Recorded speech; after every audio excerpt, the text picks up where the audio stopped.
안녕하세요. 재충전TV입니다. 지난번 영상에서 오메가3가 왜 필요한지, 그리고 오메가3 종류는 무엇이 있고 어떤 것을 주로 먹어야 하는지 말씀드렸습니다.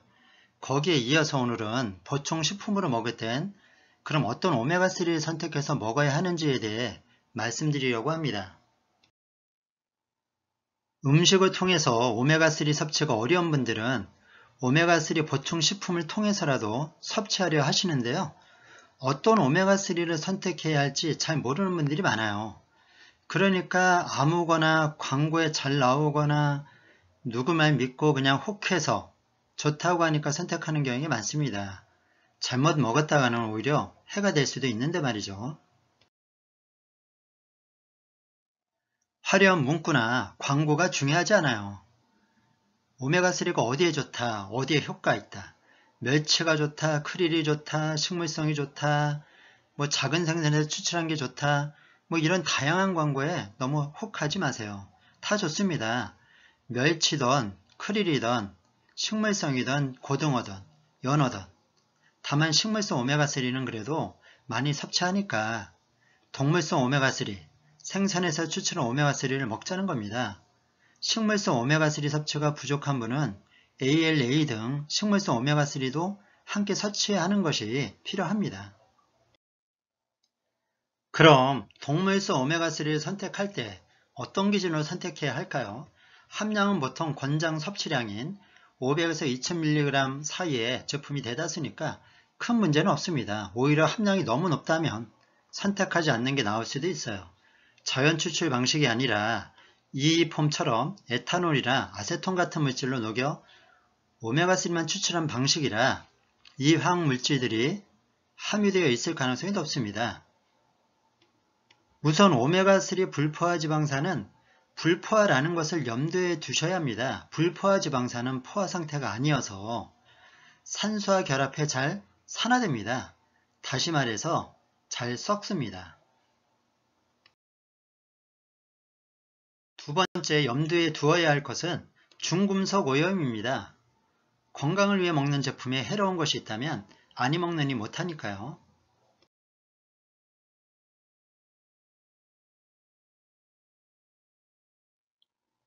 정리하자면 제품 선택 시 각 회사가 광고하는 오메가3 효과와 함량은 큰 차이가 없지만, 크게 신경 쓸 필요 없지만 쉽게 썩는 오메가3의 특성과 오염에 대해 어떻게 관리해서 생산하고 있는지가 중요한 것이죠. 그냥 오메가3 효과만 강조하고 데모 보유가 하는 것에 혹하지 마시고 철저한 관리로 생산된 제품인지를 따지는 것이 중요하다는 말씀입니다. 광고에 현혹되지 마세요. 오메가3 효능만 강조하는 회사라면 선택하지 마시고 우리는 이런 과정을 통해 만들고 있느라고 자신있게 밝히는 회사의 제품을 선택하는 것이 현명합니다.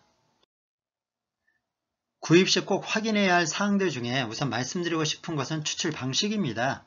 자연 압착 방식의 추출 방식이 안전한데 대부분 화학 용매제를 사용해 추출하는 방식을 사용하는 게 문제입니다. 이렇게 하면 생산량이 많아지거든요. 회사 입장에서는 좋겠지만 사용한 용매제, 이를테면 핵산이나 에탄올, 아세톤 등을 사용하는데 이것이 제품에 잔류하거든요. 법적으로 기준치 이하만 되면 상관없기 때문에 있어도 판매가 됩니다. 그러나 핵산은 신경계나 호흡기에 문제를 일으킬 가능성이 높고 에탄올이나 아세톤은 생식기에 문제를 일으킨다고 알려져 있습니다. 기준치 이하라도 체내에 장기간 축적되면 좋을 리 없고 몸 상태에 따라서 어떻게 건강에 영향을 미칠지 모를 일입니다. 두 번째는 오메가3 공급원 오류를 잡아서 보관하고 정제하고 추출 생산하는 과정에 저온을 유지해 산화를 최소화하고 있느냐입니다. 오메가3는 열과 산소와 빛에 약해서 산화가 쉬운 불포화 상태의 영양소이기 때문입니다. 상한 오메가3 먹어봤자 도움은커녕 오히려 손해인 거죠. 세 번째 고려해야 할 사항은 제조 과정입니다. 제조 시 산소와의 접촉을 최소화해야 산화되지 않겠죠.